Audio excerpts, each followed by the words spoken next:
by the end of December 2018. Senior Democrats have responded by accusing him of committing a gross offense.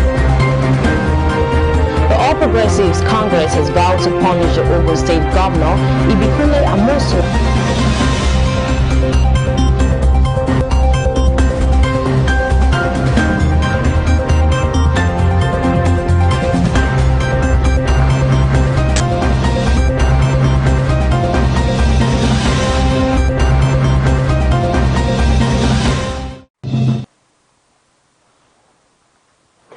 Welcome to Celebration Television News Desk. I'm Belly Squetta, and thanks for joining us today. Now, the news making the headlines: Apostle Johnson Suleiman roadmap to becoming a blessed nation. COVID-19 schools and universities reopen in Burkina Faso after 6 months closure. Coronavirus, Donald Trump and Melania test positive. Petrol comparing Nigeria with Saudi Arabia, ridiculous, says TUC, tells Buhari. And the French Open 2020, Novak Djokovic reaches third round with ruthless win. Stay with us as the details of the news comes after this short break.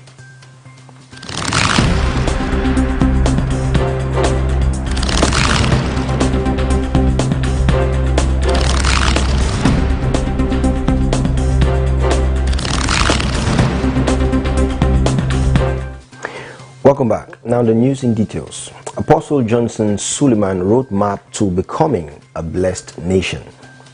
Marking the Independence Day of Nigeria on October 1st, 2020, tagged Nigeria at 60 Together, Apostle Johnson Suleiman, the senior pastor of Omega Farm Ministries, was live on Celebration TV as instructed by God for a call to duty for the government of the country. This is all to reconcile the need for becoming a blessed nation, standing on the promises of, according to Malachi 3:12, that all nations shall call you blessed. In Malachi 3 and verse 12, the Bible says, the Lord was speaking, he said, all nations shall call you blessed, for ye shall be a delightsome land. This is a prophecy for Nigeria. That ye shall be a delightsome land, saith the Lord of hosts. All nations shall call you blessed. Now let me say this. Every word, every prophecy of scripture is for the future. God does not speak in the past. God does not even speak in the present. God speaks in the future. That is why God will see a person who looks like a nobody today and call him a mighty man of valor. God is not seeing him in his yesterday or his today. God is seeing him in his tomorrow. God speaks the future. So this scripture tells us that the intention of God is that all nations should call us blessed, and we should become a delightsome land, saith the Lord. And God cannot lie. If God has said that Nigeria is going to be blessed and will be called a delightsome land after the order of Malachi 3:12, it means that there is hope for this country.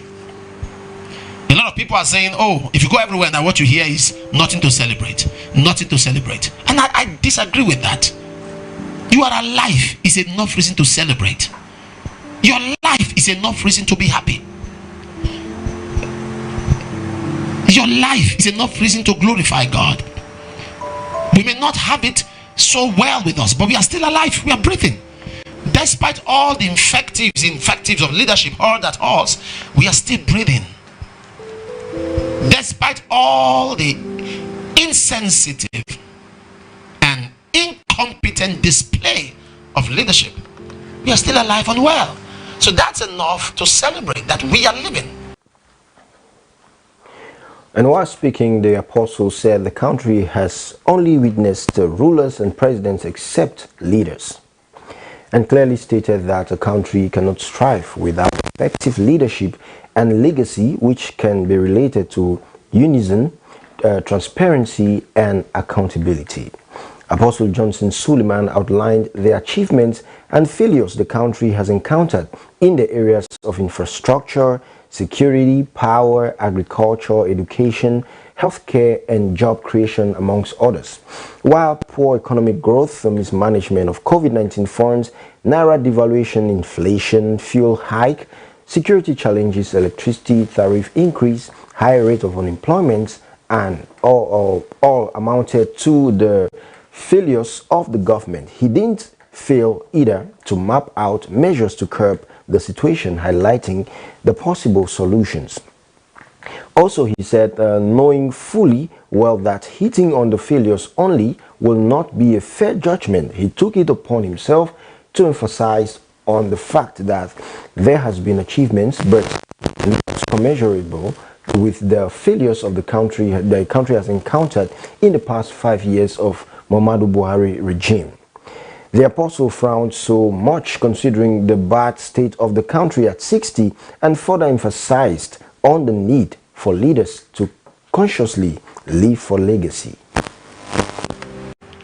Everyone who would leave his footprints on the sands of time must live with a consciousness of legacy. You must live for legacy. Live for legacy. Legacy is what you leave or hand behind. What you're going to hand over or you're going to leave behind to a successor. It comes from a predecessor to a successor. When you have legacy, I preached a message some time ago.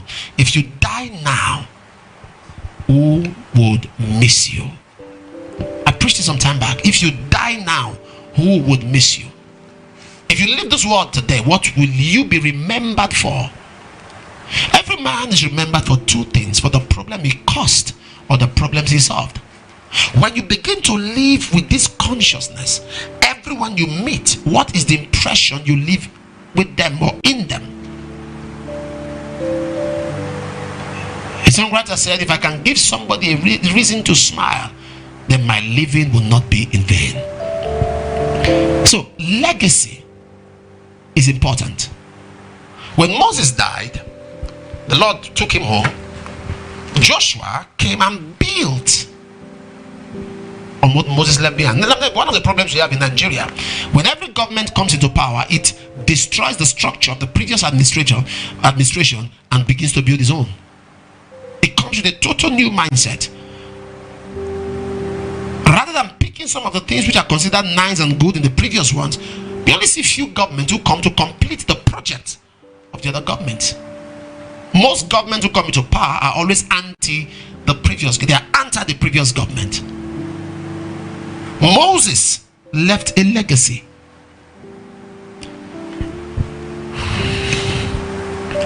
Christ left a legacy. David left a legacy. And to live for legacy is intentional. It's deliberate.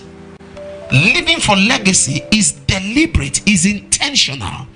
You have to intentionally make. However, he ended the broadcast with direct prophetic words from God for the country and prayed for God-fearing leadership and a better Nigeria. And now moving forward to another story, we are free to pursue legal options, says Izeyamo.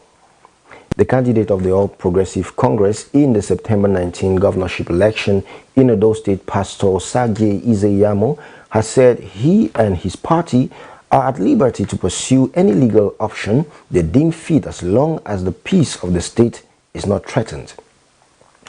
In an Independence Day message signed by Izeyamo, he said his party was collating facts and will soon speak authoritatively in the best tradition of the rule of law and fairness to all and due process.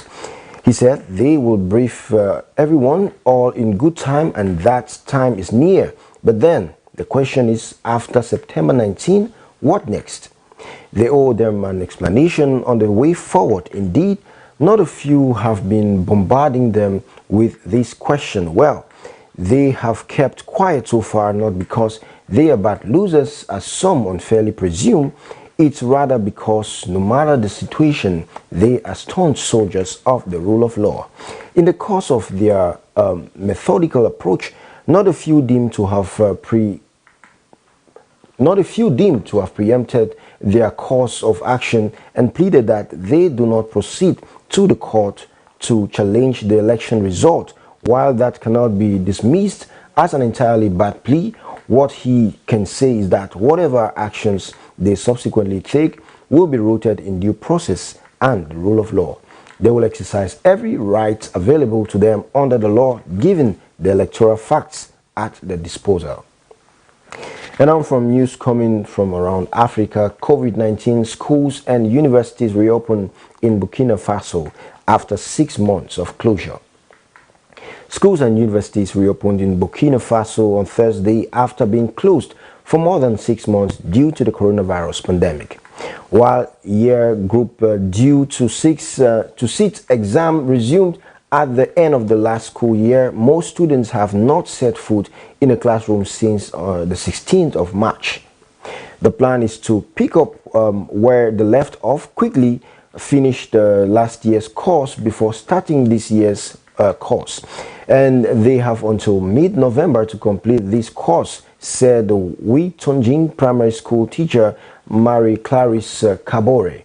The Ministry of Education is planning to pick up where they left off by the teaching the previous year's curriculum up until mid-November before getting underway with the new contents. In the primary school of Windonting, the mayor of Ouagadougou and education minister authorities were present for the start of the new year.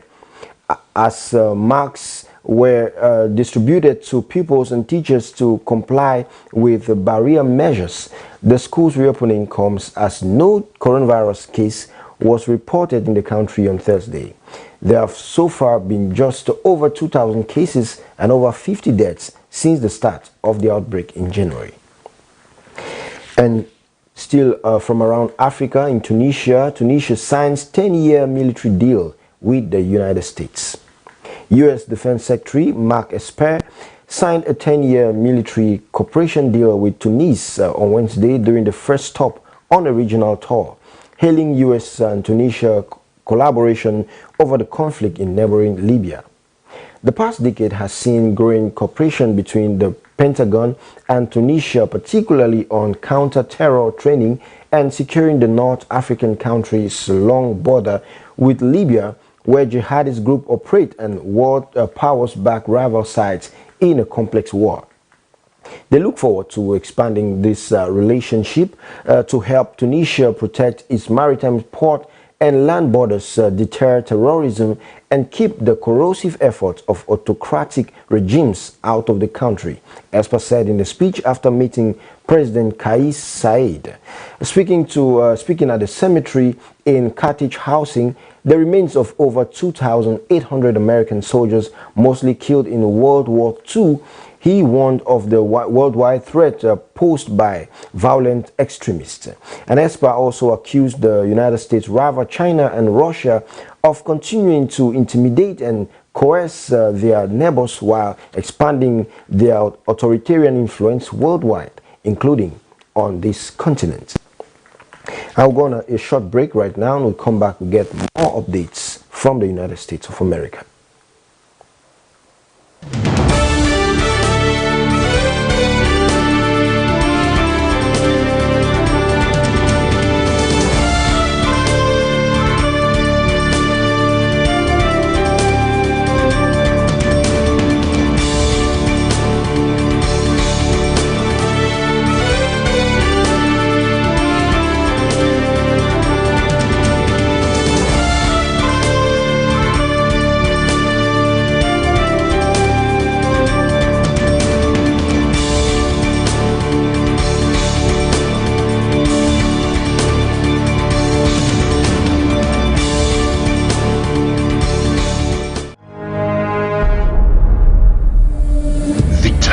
Has come for the gathering of sons to get recharged and revitalized. The church that cannot be despised is a church of testimonies. An outburst of revival.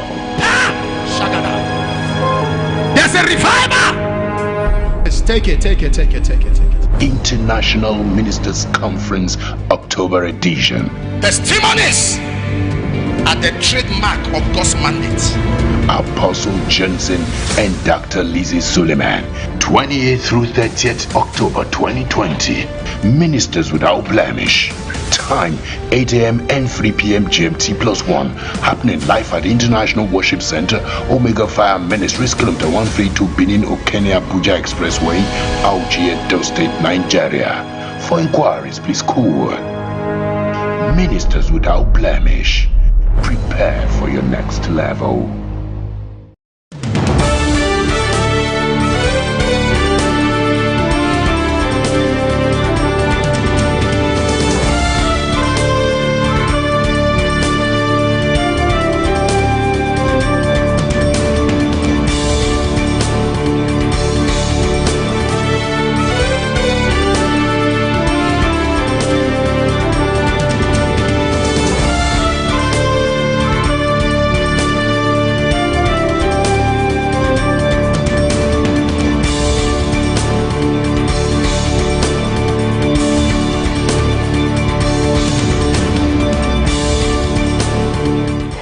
Welcome back. Now, news updates from the United States of America. Coronavirus, Donald Trump and Melania test positive. U.S. President Donald Trump has said he and First Lady Melania Trump have tested positive for coronavirus and are now in quarantine. The president, aged 74, and is therefore in a high-risk group, announced the news in a tweet. He wrote, "Tonight at Flotus and I tested positive for COVID-19. He would begin out quarantine and recovery process immediately." And he said they will get through this together. It comes after one of his closest aides test positive for coronavirus. Hope Hicks, the 31-year-old advisor to the president, was the closest aide to Mr. Trump to test positive so far. And she traveled with him on Air Force One to the first presidential TV debate with the Democratic rival Joe Biden in Ohio on Tuesday. Some of Mr. Trump's family members who attended the debate were seen not wearing masks. Mr. Trump has mostly spurned mask wearing and has often been pictured not socially distanced with aides or other during the official engagements. And more stories from Asia. Coronavirus, Paris poised for maximum COVID alert. French authorities could place Paris on the maximum COVID alert from Monday, the country's health minister warned. Olivier Véran said the infection rate in the capital and its suburbs are rising and a decision on imposing new restrictions will be made on Sunday. He added that a total closure of bars could be needed in the capital. France, one of many European countries that are seeing a rising in cases, recorded more than 13,000 infections on Thursday. The World Health Organization, WHO, has warned that spurging figures in Europe should serve as a wake-up call. In a news conference on Thursday, Mr. Véran said the Paris region passed 3 thresholds qualifying for a maximum alert on Thursday. One of these was the number of infections, which has now surpassed 250 per every 100,000 people. They need a few days to confirm the trend, but if they are confirmed, they would have no choice but to put it on maximum alert from Monday, he said. And according to Mr. Véran, more than 30% of beds in Paris intensive care unit have been filled with COVID-19 patients. He warned that if the maximum alert was put in place, there would be no more family reunion and bars would be closed. Bars and restaurants in the region already have to close by 10 p.m. And on the business news, petrol comparing Nigeria with Saudi Arabia is ridiculous, TUC tells Buhari. The Trade Union Congress of Nigeria has condemned the comparison between Nigeria and Saudi Arabia made by the President Muhammadu Buhari in his Independence Day address. The President of the TUC, Quadri Olaleye, in a statement on Thursday said the comparison was unnecessary as Nigeria was not a par in all ramifications with Saudi Arabia and other countries mentioned. He said the country had achieved nothing despite 6 decades of oil exploration, adding that the government was paying lip services to infrastructure development. He said successive governments have looted, laundered and wasted the country's resources while patronizing hospitals outside the country. Olaleye said that it is like comparing black and white. it is not, it's that bad. He added that it is ridiculous to compare Nigeria with Saudi, Dubai, or any other country, not even in Africa. With the natural resources that they have, they could rule out the world, but government is not interested. There's no need for this comparison because it looks like the president is defending fraud and the impoverishment of Nigerians. Also, he wondered what Nigeria has achieved in all the money made from oil since over 6 decades of oil exploration in commercial quality. All successive leadership have done is loot, launder, and buy properties in foreign land, says Olaye. As still on business news, U.S. airlines lay off thousands of staff as federal relief ends. United States Airlines have begun laying off thousands of workers after efforts to negotiate a new economic relief plan in Congress stalled. American Airlines says it's shedding 19,000 workers and United Airlines 13,000 workers. The carriers badly hit by the coronavirus pandemic say they are ready to reverse the decisions if more financing is found. The airlines have received billions of dollars from the federal government. Congress agreed agreed earlier in the year a part of the Coronavirus Aid, Relief and Economic Security Act, that is the CARE Act. It was conditional that the carriers did not lay off workers until the 1st of October. We're going on a short break, and when we come back, we get news updates from the world of sports.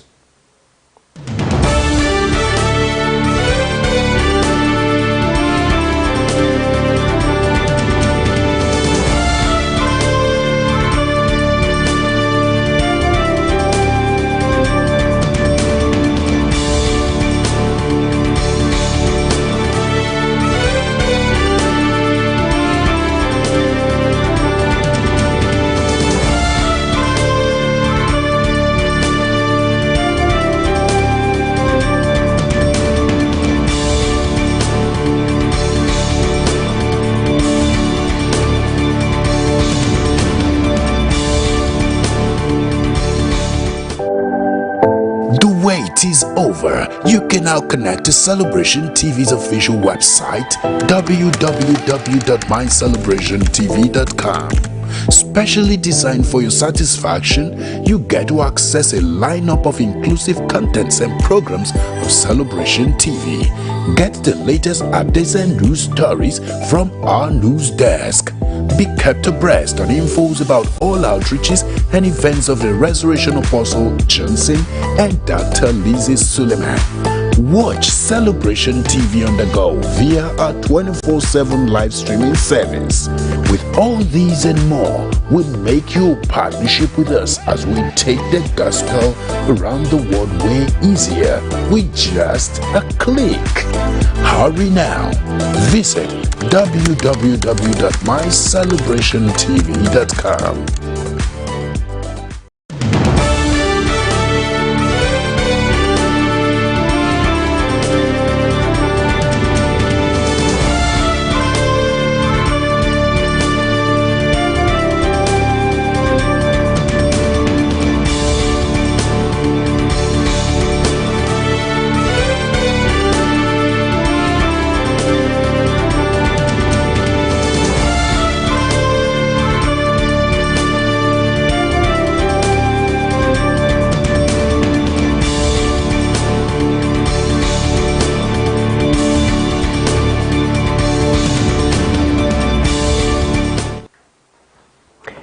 Welcome back now on sports news. French Open 2020, Novak Djokovic reaches third round with ruthless win.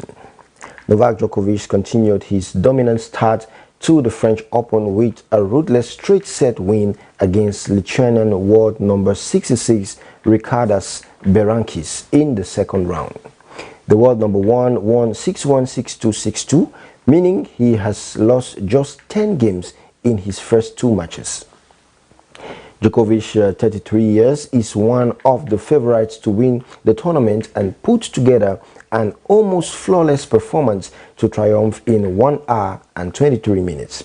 The top seed has tough competition for the title in Spain's 12-time champion Rafael Nadal and Australia's 2-time runner-up Dominic Thiem, but he looked focused and in control against Berankis on the Roland Garros clay.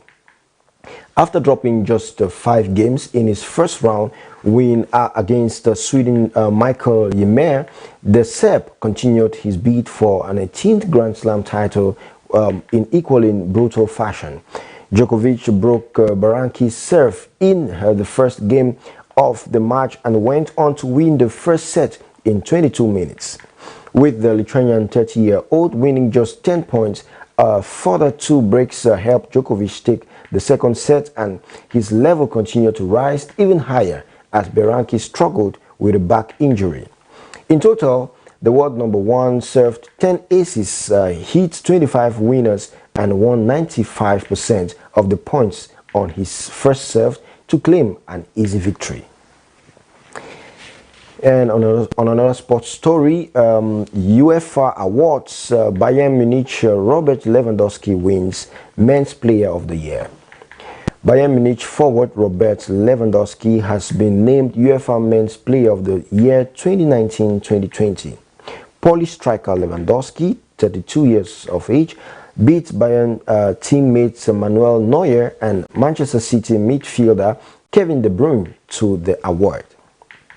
Bayern's Hansi Flick was named Men's Coach of the Year after leading his side to a 6th European title. Lewandowski scored 55 goals in 47 games last season as Bayern won the Champions League, Bundesliga and German Cup. He scored 16 more goals than any other player in Europe's top 5 leagues across all competitions in 2019 and 2020. Now that's the side of the news for us today on Celebration Television News Desk. If you're just joining us, here is a recap of the news making the headlines. Apostle Johnson Suleiman roadmap to becoming a blessed nation. COVID-19 schools and universities are reopened in Burkina Faso after 6 months of closure. Coronavirus, Donald Trump and Melania test positive. Petrol comparing Nigeria with Saudi Arabia is ridiculous, TUC tells Buhari. And the French Open 2020, Novak Djokovic reaches 3rd round with ruthless win. And on the photo of the day, there's a quote that says, "Beauty without intelligence is a masterpiece painted on a napkin." And this is a quote by Barbara Parvin.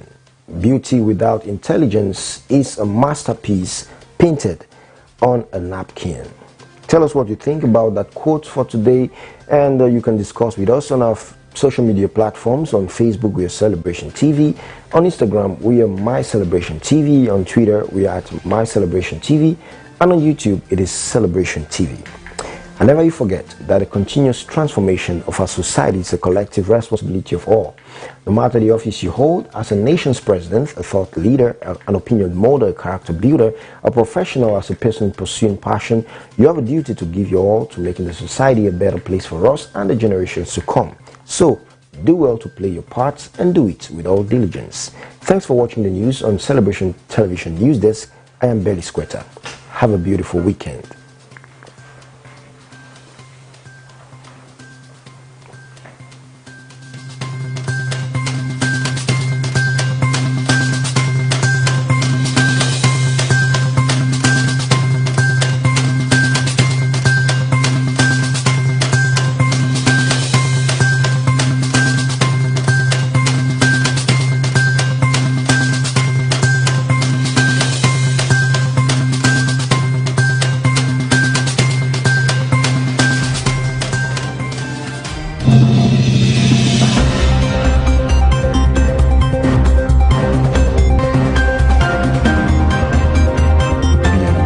To 15.7 trillion naira at the end of December 2019. Senior Democrats have responded by accusing him of committing a gross offense.